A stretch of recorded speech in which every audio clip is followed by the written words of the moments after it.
Hello, everyone, and welcome to our first Comfort Conversations. We hope to be presenting different comfort conversations once a month, and we look forward to you joining in. And if you miss it, we're happy to report it will be recorded and put on YouTube. We decided to start today, and we know everyone's busy with their Passover preparations, but coming up will be the Yortzeit, the memorial, the 34th year that our dear son Pesach passed away. I am Reva Judas, founder and director of Nechamacomfort. For those of you who are joining for the first time, Nechamacomfort is an organization that helps all Jewish families, regardless of their affiliation, when they experience pregnancy and infant loss, early miscarriages through up to the age of 2. We help families with logistics. We help families from the time that they need us to never go alone. We offer support groups, we offer individual counseling. We work with the couple, with the grandparents, with the extended family, siblings. We teach them how to put their child into their lives and to move through it. We also offer training to Jewish communities, awareness and education programs. We train doctors, medical staff, and clergy. We welcome you today, and as my first guest, I thought it would be appropriate to have my husband, who has been on our journey from the beginning, Danny Judas. And I'm sure Danny was not arguing when I asked him, because now he could take some time off from our Passover preparations. So welcome. Thank you. This is how we usually talk in our den.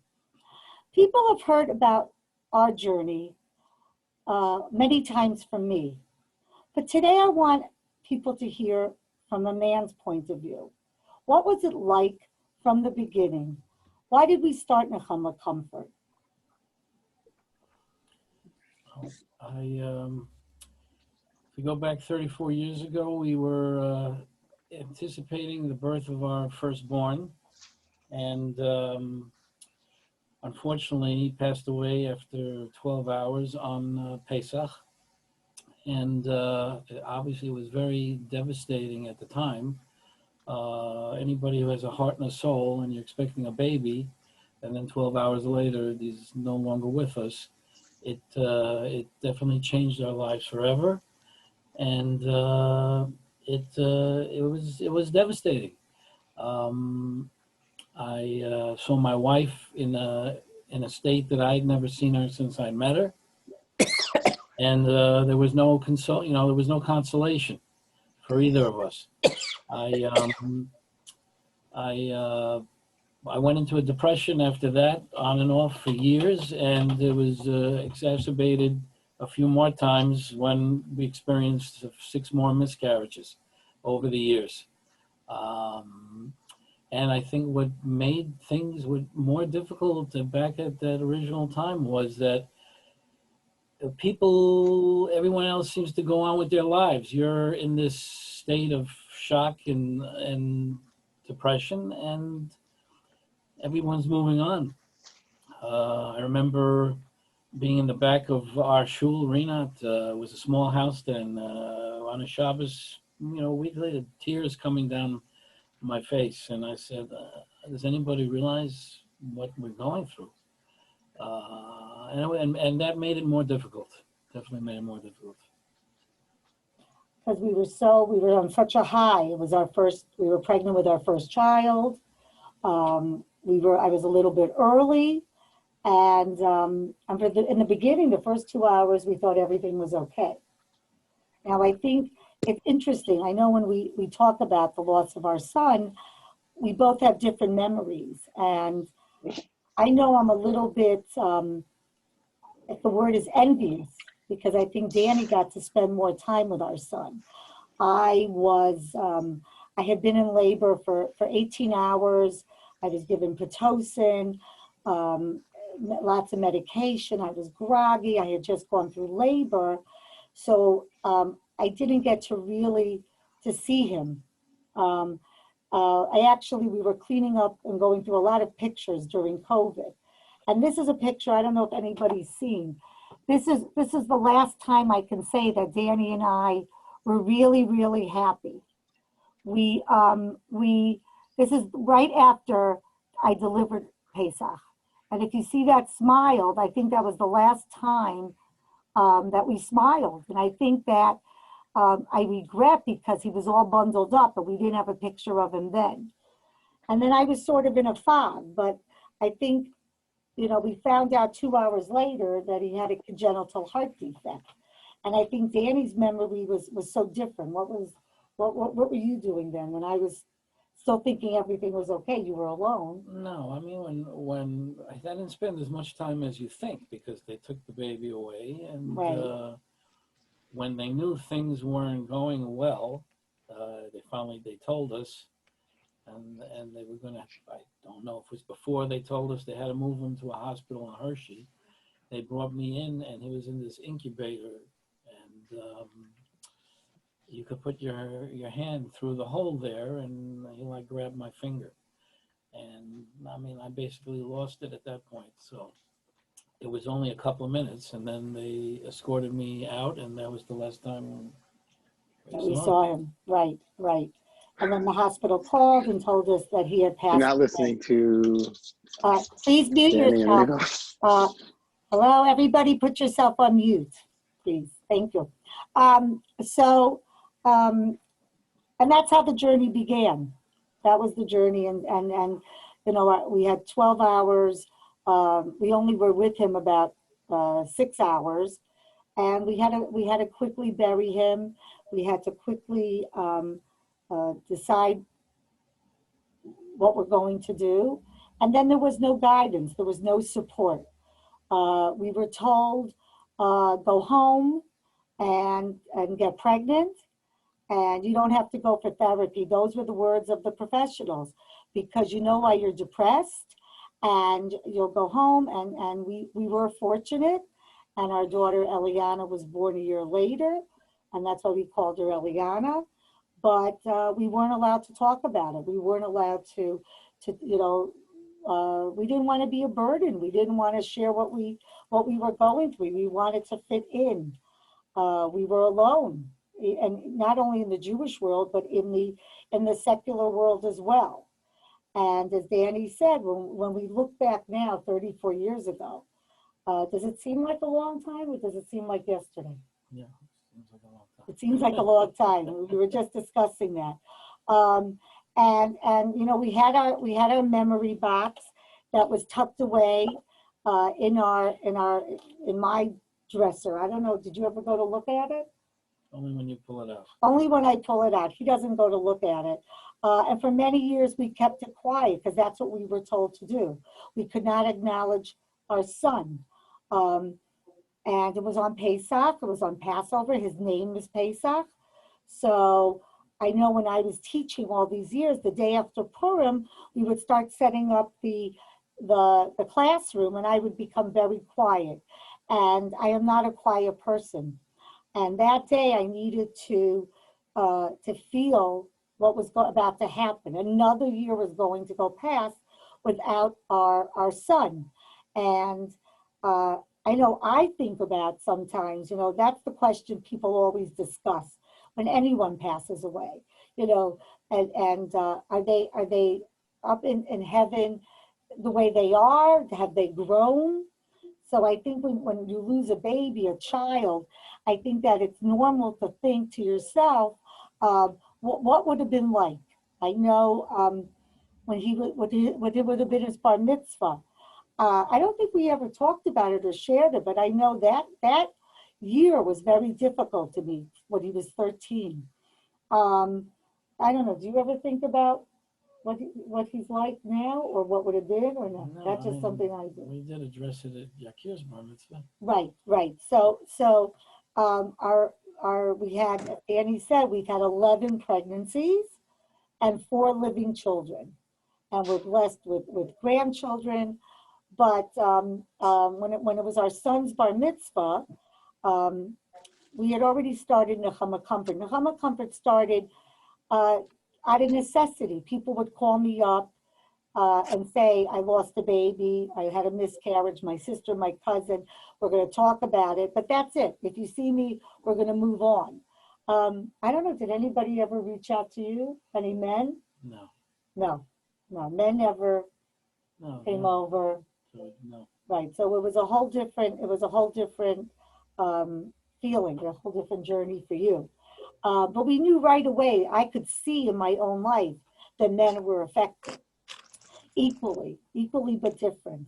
And we have our youngest is our son, Yakir, and it was his bar mitzvah, and we were busy planning, and I did not look at Danny's speech, and nor did he ask me to look at it. And in my wildest dreams, because Danny was very quiet about our son, did I think that would be the time that he was going to open up. So maybe tell them a little bit. So it had been already how many years at that point? 20? Was it 20? Or no? Yeah, it was about 20 years. It was about 20 years after Pesach had died that Danny, at our son's bar mitzvah, chose to share his feelings. So just some of you on today will remember that, but tell me what you were thinking, what made you come out that day, or was it just a spur of the moment? Well, I guess it's, the same thing when you're thinking that Yakir was 13 years old and that we never got to have the bar mitzvah for Pesach. So I decided to let people know about what that experience was like and how having Yakir reminded me. I wrote about that experience when Yakir was younger and he would sit with me in shul. He often would either hold my hand or stick his finger in with my hand, and it reminded me of when I had my hand in the incubator in the hospital. And that's what I always felt when Yakir did that. And it reminded me of Pesach. And I decided to remind people of Pesach and what might have been and what we missed. So at first I was like, oh no, what's going to happen? Here we're working hard. We hired the DJ. We had the food. We had all the Yakir's friends. And it was really an amazing moment because I think what you did was you showed people to be real and meant to be real. And it didn't affect the party at all. That's one of the things we want to tell people. We don't want to be defined by our grief. We um, we don't want to be defined by how we look. It's about what's going in inside. And people should always remember what we're going through. And I do have some friends that reach out to me. His English birthday is April 16th, which is Danny's grandfather's birthday. So we always say that. And his Hebrew birthday is the second days of Cholamoid Pesach, the middle days of Passover. And it was big. We started going to shul. We started saying Kaddish, many years ago for that day. But we would come home and know that our kids were there, and it was Passover, and we were taking them to Great Adventure, and we were going on Passover trips, and we were with the family. So that was important to know that it was really about how to put our son into our lives and move through it.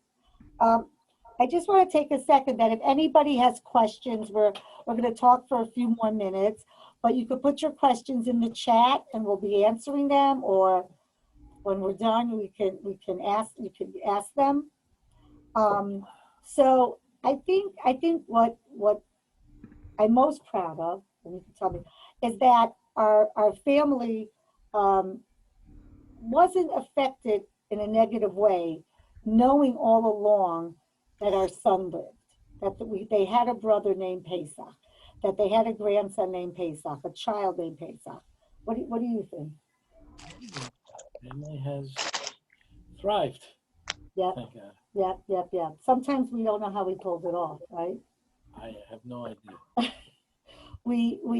People, I remember the first time that I spoke in Englewood where I taught, and people were like, what do you mean you had 6 miscarriages? What do you mean this happened to you? You always are smiling. And I think our children were surprised. Now, I don't know if that was the healthiest. I think we were just following what society told us to do. We don't talk about it, and we move through it. But you know, I came to you. I don't even know did we have a discussion about starting the Nechamacomfort, or it just. I think we just knew we needed to help people. We needed to help people a lot. Um, we were also fortunate because we were able to bury our son with the thanks of my parents, and I were able to put up a stone with his name on it. And every year we go to visit him. We go to visit Pesach in the cemetery in Reading, Pennsylvania. That's another comfort conversation about further down the lawn why he's buried in Reading. And we make a trip out of it. It used to be the outlet capital of the world, so we would go visit the outlets, and we would always go to Friendly's ice cream, and our kids always knew about it. And I think that's so important. I think to learn not to have family secrets. You know, everybody talks about mental health now, and we have awareness, and we have infant pregnancy loss awareness month in October, and we are here to to show people that it's a difficult journey, and that grief comes uh, in all ways, and it never leaves you. It will always be there. The memories of our son, um, and we still think about him and cry. You know, is there any, does Pesach make it worse for you, the holiday, or is it all the time? No, like in Pesach, definitely. If it certainly that comes up, there'll be quiet moments on Pesach where everybody, the kids are jumping around, and Zadie is not so enthusiastic at the moment. What are you thinking? What's going through your mind? I mean, that whole trauma, that whole those times, they come rushing back. What would have helped, do you think, differently? If society was different, if the community that would have helped, that we're showing people now that we didn't have. I don't know what it would have helped. It would have still hurt, but you know, if you have support and people at least are aware, and they ask how you are a little bit, and show some compassion, it definitely helps. It doesn't necessarily ease the pain, but at least you're not alone. Were you ever afraid? I know we get this question a lot, that you're going to forget him. Did you ever think you were going to forget him? I don't think that's going to happen. No. Yeah, so people ask us a lot, like, we don't want to forget him. We don't want to, what are we going to do? But we don't forget him. We don't forget him. And one of our biggest things when we're working with all these families, and when we with ourselves, was to know choices. So to know that Danny and I at times were on the same page, and where other times we're not on the same page. You said something interesting. Danny said that he had never heard me cry like that. Did you feel that you had to take care of me?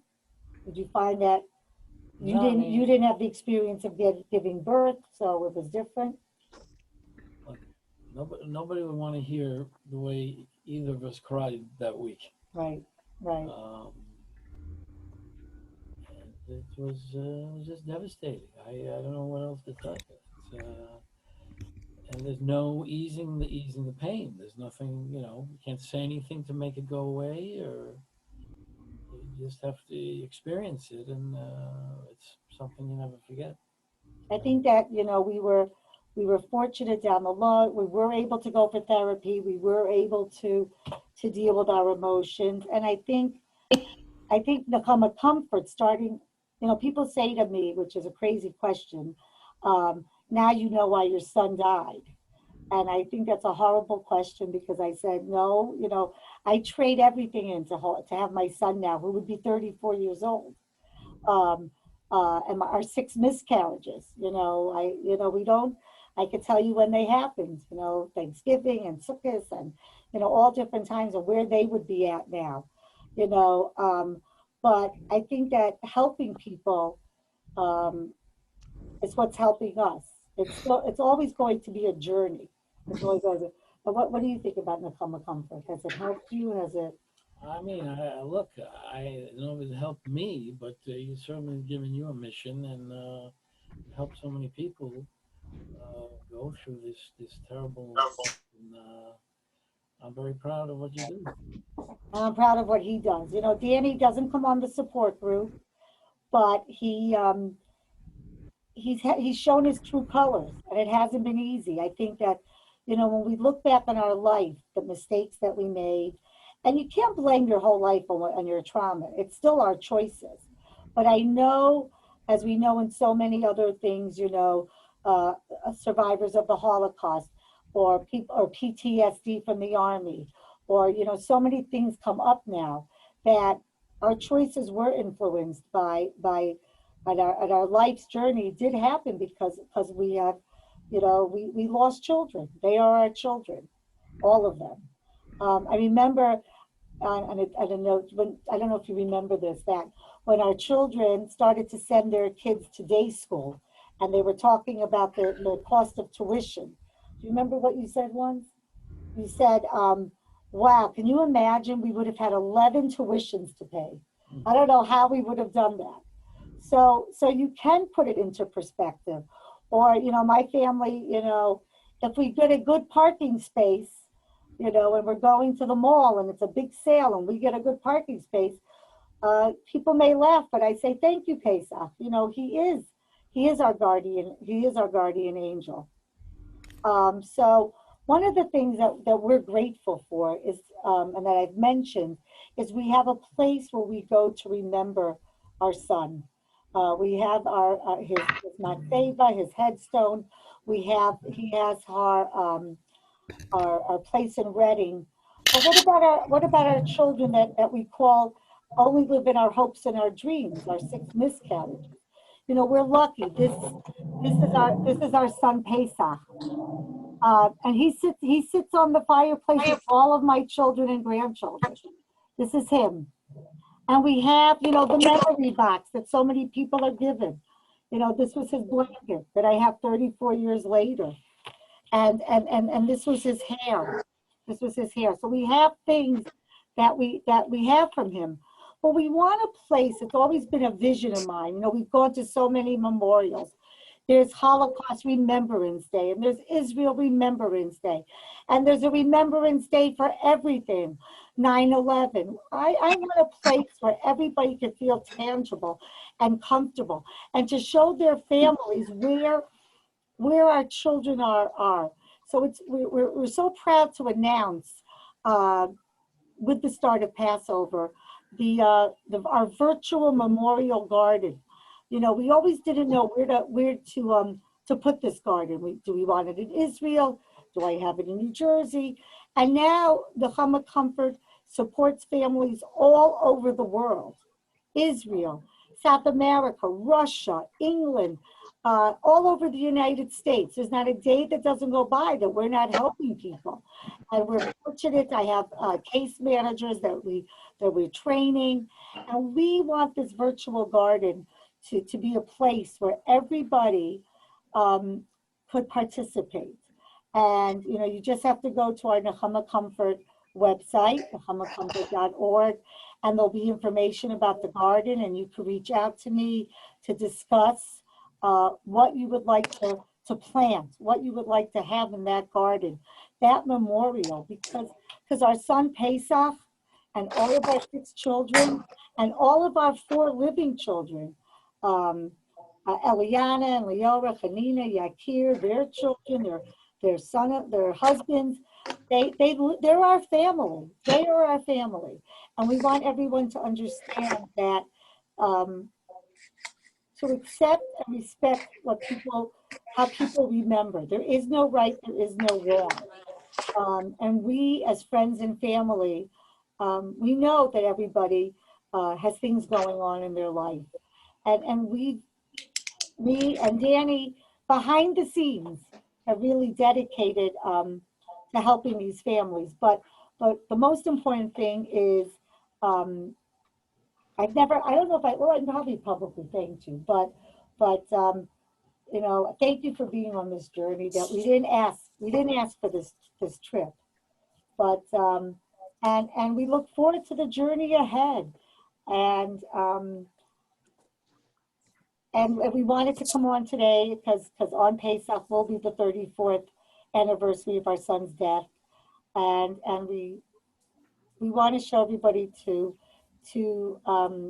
understand that not every day will you feel sad, and to appreciate what you have. And the most important thing that Danny and I had to teach each other, because there was nobody else really, that we're not alone.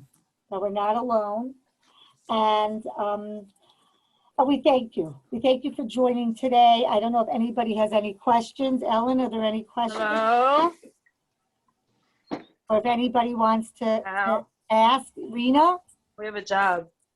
Oh, if anybody We have a job to do. please put yourself on mute if you don't have a question. So Reva, go ahead and put Together. people on mute, and I've got a couple of questions here. Okay. While you're putting people on mute. So let me start with Danny. There's a question for Danny. Danny, do you have any advice for husbands? You had to go back to work. Good. You had to go back to shul. What advice might you have for fathers who are going through this? That's a very good question. I'm a little nervous because I got a text from Gary Berger. Reva, please put yourself on mute. How is that nervous? Reva, do you want to go ahead and mute everyone? I tried to. I'm sorry. It's not. Sophomores and juniors are out. Rena, could you please put yourself on mute? I was like, okay, Rena? that's what I'm gonna do. Great. And then, so I called him. He's like, so you came up to me the other day. We're talking to you about the senior video and how it was racist. He's like, and I spoke about it, and I agree with you. He's like, but I think we might have talked the junior video too. Myself. And I was like, it's like, yeah, like, interestingly enough, they didn't run it by me. I looked at the head of their team. They did Hold on one second. Okay, got it. There you Okay, go. Sorry about that. Okay. Yes. So Danny, go ahead. I wish I had some great answer. When you're going through a loss like this, you're not functioning at any capacity, if depending how badly you take it. I had trouble with work, and I did not necessarily enjoy going to shul or wanting to be in shul. So there's no magic. It's it's going to take time, and you got to go through it. But you have to take care of yourself. Yeah, whatever. Truthfully, you should find. I mean, with regular depression, they tell you to exercise, get outside, get some sun. Do something that you like to do. But going through a regular day or Shabbos or going to work is not easy after experiencing a loss like this. And I think sharing is important. And finding, reach out to Nechamacomfort. I always say Danny was my first client in a way, and I was his. So find somebody to talk to. We're here for that. And self-care. You said self-care. Okay. So for both of you, so how did you stay married? It was a real big trauma right at the beginning of your marriage, and yet you stayed together for 34 years. How'd you do that? How do you do that? It's been all blissful. Yeah. So how did we do that? I think in the beginning, I was not coming out of the house ever. He was not coming out of the house. And it wasn't easy. I think that we did have a solid relationship. We were lucky for that. I think we were able to talk to each other about it. But it was work. It was really hard work. And I look back and we really don't know how we stayed in the beginning. I guess we tried to normalize things. So I remember we went away. We wanted to go away for a week. We wanted to go to Israel. And I remember our families didn't want us to go to Israel because it was before cell phones or communication. And they thought we'd never come back, which is probably true. So we went to Cape Cod for a week. And we tried to normalize things. But I think once we realized, once people started talking about it, a few years later when support groups started to come and there was training, that we went to support groups, that we were able to talk about it. And that's what's important now. It wasn't easy. We made it look easy, but it wasn't. It's really communication, respecting each other's choices, and understanding that that you're going to feel differently at different times. But we were lucky. We were one of the lucky ones because it's, that we had a good relationship from the beginning. I say something? I'm the grandmother from Israel. Yes, these are my in-laws, Adele and Kurt Judas, Danny's parents. What I want to say is that as grandparents, for the first time, we had our own hurt. But when Eliana came on board, I thought I was the only grandmother ever in the world who became a grandmother. That was my joy. And we went on in life with all the other nachas we have from Danny and Reva's children. Still there today. And to this day. Thank you. Okay. Thank you. And that will be coming up on another comfort conversation. We will have my in-laws and my father and my other family members on too to talk. So that will be something in the future. So Reva, another question. You showed a picture of Pesach, and it's clear it's in a frame, you display it. How did you make that decision that you were going to actually put the picture out?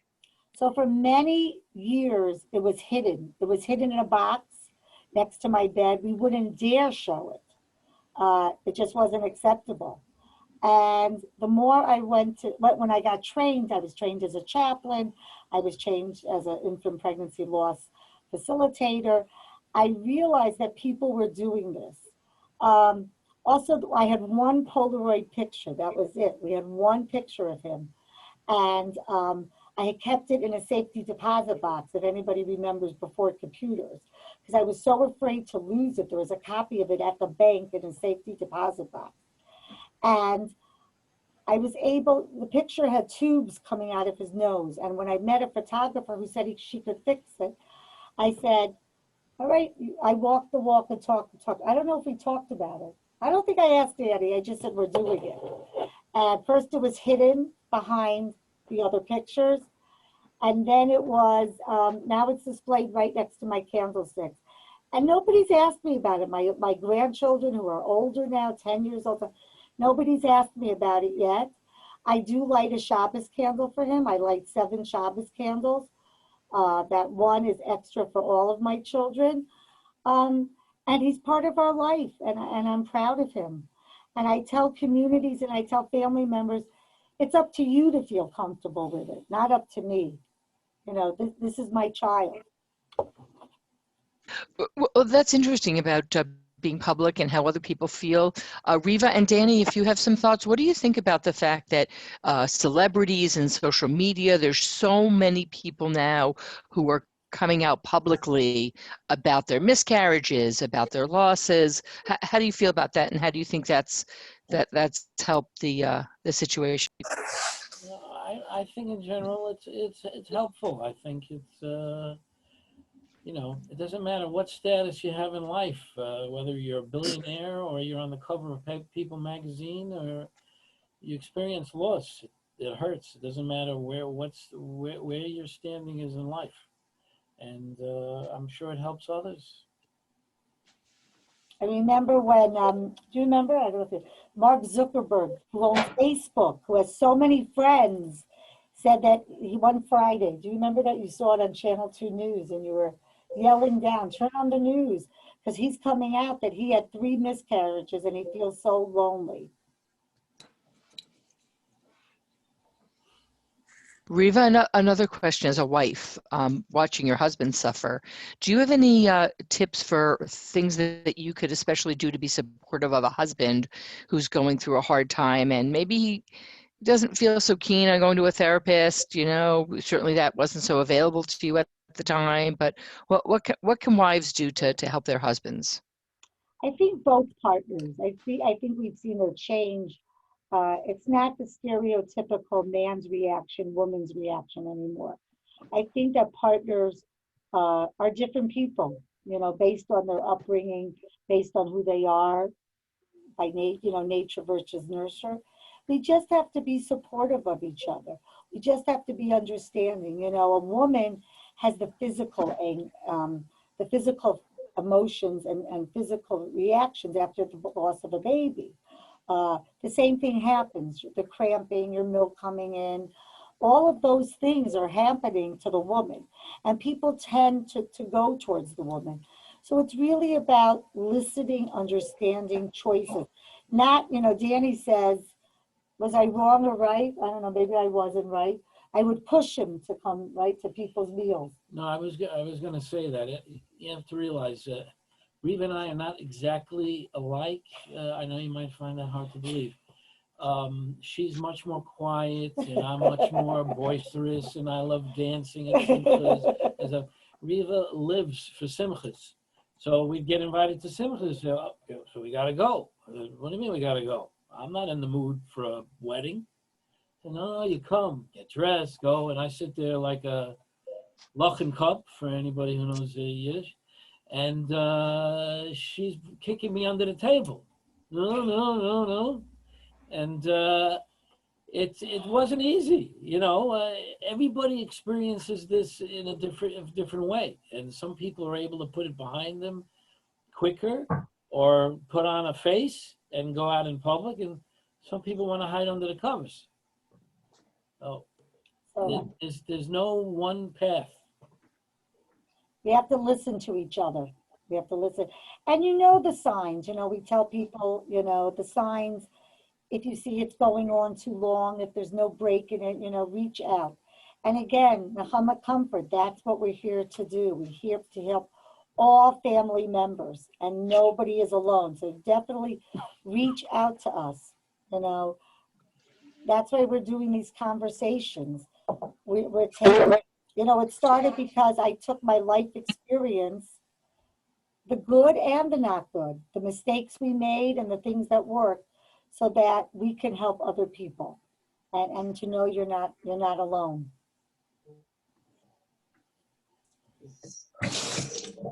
Anybody else have a question or want to share?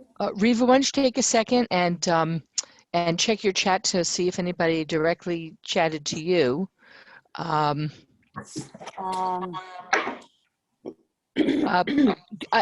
while you're doing that, Danny, Yeah. Was there anything that anybody said to you that you found helpful over the years? Things that made you feel like somebody really understands what you're going through? No, I think now they do. When we go to show people. I found it. Look, I had to start a new job right after Pesach was born, and it was a sales job. I was ready for that job. I wasn't ready for that job. And after 3 months, one of the owners said, "I got to let you go." So I was very upset, and he knew it. He said, I explained to him, I said, "You know what's been going on the last couple months?" He said, "Everybody has their peckle." I said, "Well, that wasn't too helpful." And yeah, people are just sometimes very insensitive. So it's I don't know. It's not just easy to go on, and. But I think now, at the bar mitzvah, when he spoke at the bar mitzvah, I think people did acknowledge it. Everybody, there was a tear in everybody's eye. And I think that when we go to shul on Pesach and we say Kaddish, there are people that do reach out now. No question about it. There are people that do reach out and say, may his neshama have an aliyah, may your son's neshama have aliyah. So I think we've seen a change. No question. Yeah, so we have seen a change. Great. How did you get, another question that came in is, how did you get through the sort of the why me part? Why did this happen to me? I think, did we get through that yet? Do you still ask why it happens to me? No, I don't think you. I think you did that more. Did we do something wrong? Did you daven well? Did you do, And I said, God supposedly doesn't punish, well, they don't punish children for the sins of their parents. And since you had no sins, couldn't have been because of you. And neither did you. So I think, we got through why me because we know there's no answer to that. There isn't an answer to it. I mean, you're going to say, why did this happen to us? We don't know. We don't know. Were we angry at God? Definitely. Definitely. Right? Yep. We were mad at God. There were many times I said, I don't get it, but God doesn't get mad at us. We don't understand. We really don't. We don't understand what God's doing. And I don't think we ever will. I always say at 120, I'm going to have a list because every day when I talk to families, they're on my list. Why would God do this? And I think we've realized we don't know. Why did it happen to us? It's sad. We wish it didn't happen to us. But I also tell people, one of my famous lines, everybody has a family, just the names have changed. So I think we have to, that's why dealing with it and trying to say, these are our children. These are our children that only live in our hopes and dreams. Here they are, world, if that's how we choose. There are people that don't choose to share it. Then that's going to help you in your life. And you can always question, but realize you're not always going to get the answers. Okay, does anybody else have any questions? Well, I would say you can compare it. What they went through, I went through, my husband went through. Everybody has a story in its life, and you have to, how you work with it.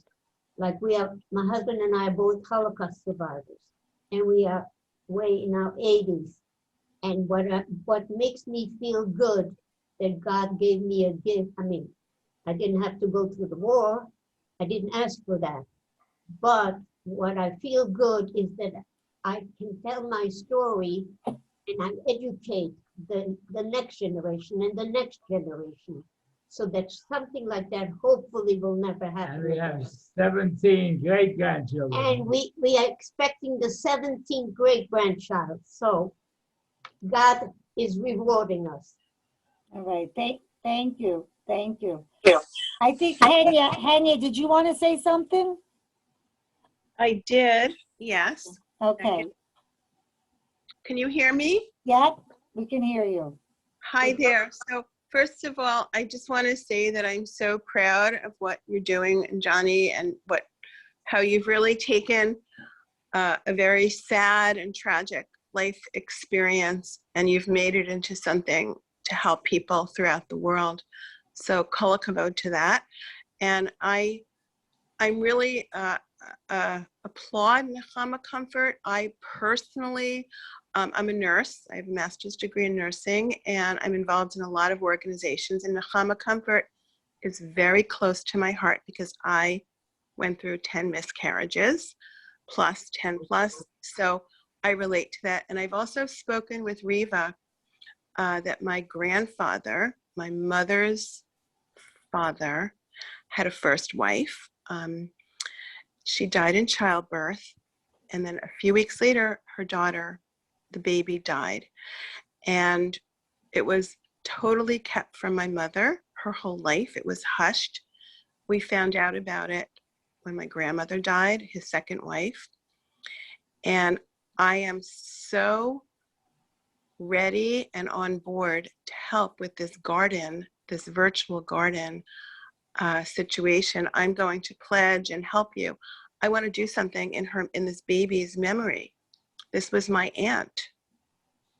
The baby would have been my aunt, my mother's half sister, and the other children from the miscarriages. So I think what you're doing is beautiful, and I can't wait to get started on this project. And I'll be in touch with you very soon. And to all the people on your staff, the sensitivity and the kindness and the healing that you do is just, there's no words of appreciation. And whoever can help support you and honor you, it's such a tremendous mitzvah. So I want to wish you continued hatzlacha, Reva and Johnny, and all the people involved with Nechamacomfort. You're doing a great service to Klal Yisrael. Thank you so much. Hanya, thank you so much, and you've always been a great supporter. So I look forward to working with you as well for the garden. So I think, Ellen, there was one more question. Or did that come to me? I think that came directly to you. Okay, so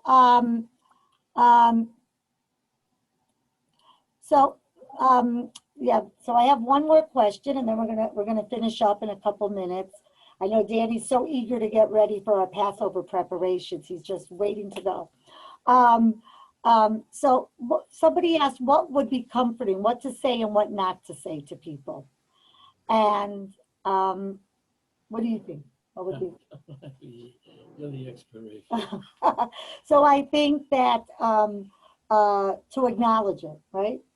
To acknowledge it for people. Yes, yeah, of course. Obviously, soon after, you go to shul and somebody just shakes your hand, good Shabbos, and doesn't say anything to acknowledge what just happened. Right. So with any type of loss, it's to go over to somebody and say, I'm sorry. You know, if you don't know what to say, just say, I'm sorry. And don't avoid the person. You know, I know years ago, and all my friends have apologized because it was 34 years ago. They were afraid of us. They didn't know what to do. So I think it's important to acknowledge the loss, include them in things they want to be invited for a Shabbos meal. But when you invite them for lunch or dinner or to a party, understand, don't have, 4 other couples there with children. Let them know that you're expecting. Don't avoid them because you don't want to share happiness with them. They're not mad at you. They're not jealous of you. If they get upset with you, they're upset that they lost their child. You have to be comforting and say the right things to families that lose infants or pregnancy loss, miscarriage, just like you would with any other loss. Unfortunately, my sister passed away this year. My mother passed away just a month ago suddenly. And the same things that people say to me for that are the same things that we got. Show up, acknowledge the loss, text, email. There's so many ways, and don't forget them. Don't forget them 2 weeks after. Don't forget to make a note to reach out to them during the year and on the Yort sites and however else we could to acknowledge it. So just be present, just like anything else. So this was our first comfort conversations of, I hope, many. We'll be introducing different topics, interviewing different people. If you have any ideas or suggestions, please reach out to me. All the information can be found on Nechamacomfort.org. Anything about our memorial garden, about our support groups. We have support groups that meet twice a month. And we're always there for everybody. We have our hotline, 1-833-NECHAMA. And you're not alone. You're not alone when dealing with this type of loss. And I want to thank my first guest, my first client, the one who helped me go through my journey. Danny doesn't take enough credit, but we were lucky to have a good marriage. We did survive tough times, and we hope that we've been able to teach our family and for our friends resilience. We knew the word resilience before it became popular this year during the pandemic. So we wish everybody a happy Passover. We thank you for joining us in remembering our son on his 34th Yortzeit, and reach out to people. Do something good for yourselves and do something good in the memory of our son. And again, If you have any questions about the garden or any other programming, let us know. So thank you. Thank Chag you. Sameach. Chag Chag Sameach. Sameach. Thank you so much, Reva, and Chag Sameach to everybody, and thanks to everybody for joining today. Thank you. Thank you, Ellen.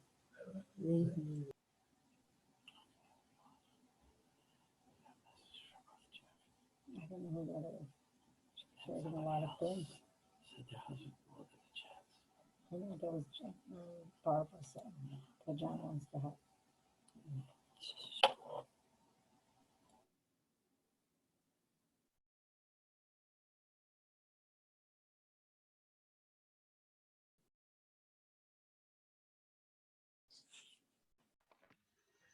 Reva? Reva? Hello. Hi. Oh, yeah, you mean, hi. Hi, sweetheart. You are the best. That Oh, was so beautiful. you've been on the journey too for a while with me. You thank are, you and Danny are just the most special people.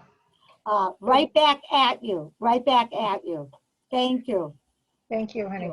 And I have a celebrity in my midst too now. John is in the record. Oh my God. He's Oh, gonna yeah, put we have to go out and buy the paper. We didn't Well, see it you yet. know what? Yeah, so apparently we haven't. You have the record? We do. We haven't got. I'm going to see if I can get a copy. We'll give it I to heard you. next week, People Magazine, sexiest Yeah, right. man Yeah, lover yeah, alive. Just yeah, speak the yeah, I think record. it's still being recorded. So We'll drop off it. We'll drop it off to you. We'll drop it Lenny, off. Lenny and Frimmy were here today to get their copies signed, and they Oh. told us they sold out. At They bought the Judaica House. last copies at Judaica House. I just got an email from Judaica House. Do you have any more books? I'm getting some in a couple of days. So. Oh, good. Save me one because I was going to go to Judaica House to get one. So Oh, save okay. one. I'll trade you the paper for the book. My daughter tried to get one from Amazon. They were going to deliver it No, after they- Pesach, no, so she no. so they went so she went to the publisher. She's Oh. hoping to get it by Wednesday. Do it. Perfect, thank you. If you can tell her to contact me if she wants for the Seder Seder tips, tips, how to yeah. use the book at the Seder without giving lectures, just the fun things you can do at the Seder to bring out the ideas from the book. Oh, cool. How should she get in touch with you? Email jon@torahflora.org. Yeah. Perfect. Thank you so much. Okay. Sure. All And right. Reeve, whatever you want to talk to John, I mean, if Yes. certainly you know that I want to help you in any way I can too. But in terms of the garden, be in touch with John and he'll. Definitely. We'll after Pesach. Next project. Sure. I'm happy to help After with that. Pesach. Terrific. Okay. Terrific. Okay, save me a copy. Okay, Yes. that could be a nice, Pesach. kicking it off could be a nice, if you have a location, Lag Bomer project, you know? Yeah, we got a lot going on. So All right, perfect. all right, let me Perfect. be in touch. Let me know how I can help with that. All right, we will. All right. Thank you, everybody. Thank Okay. you. Well, Thank Okay. you. Take care. See you Everybody have tomorrow. a good yes. a Yes. great Pesach. Everybody have a great Pesach. All right. You too. Be well. Okay. Be well. Love you. Love you guys. Thank you, everybody, for joining. I know people are not getting off because they don't want to go back to their Pesach cleaning. But now Here it's we time. go. Bite So the have a bullet. good day, everybody. Take care. Danny's ready to roll. Okay. Thank you. Okay. Feel like we're in California watching you. I know, and you're just in the next room. Ellen, thank you. Say hello to Shulam. Shulam. I know it's almost the big birthdays for both of them. Well, you're on mute, Ellen. Right, the big birthday. Yeah, You didn't call? yeah. I don't know who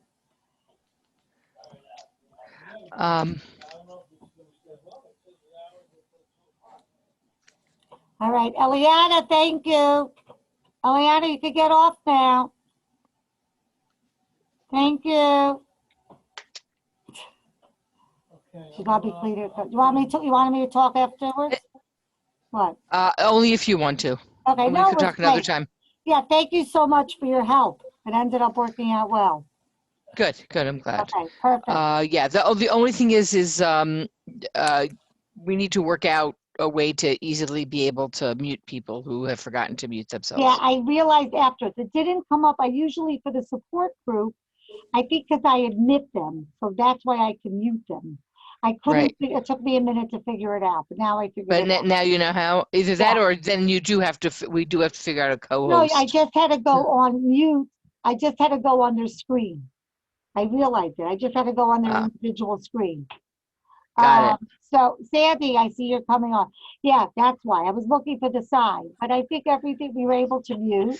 I'm back on Right. for a second. But also probably if you pull up the participants list, you can mute everybody at once. Yeah, yeah. But I got to play with that. But you didn't need to in this case. No, so that was good. How'd you think it went? Hey, is Frida? Are you Frida? Is that your name? Are you still on? Yes. Hey, do you want to like say hi, or do you have a question? You could like just I think as the host you can Yeah. take her, disconnect her. Right. It may be that she doesn't realize that she's still connected. Okay. Or like my son that goes to Mincha during class and keeps his screen on. And once I heard the teacher say, George, so, okay, You do that with Eliana's phone too. yeah. What did you feel? Danny, what'd you think? You were great. No, you were great. I think it was good. I think it was very relaxed. I think it was 20 participants. I think some of them was your family members, those other people that popped on. It was fine, but I think it was good. I think it was good considering we're doing it. It's gorgeous here in T. It's gorgeous. People are so busy. Right. But I'm glad we did it today, and I'm glad we're going to repost it.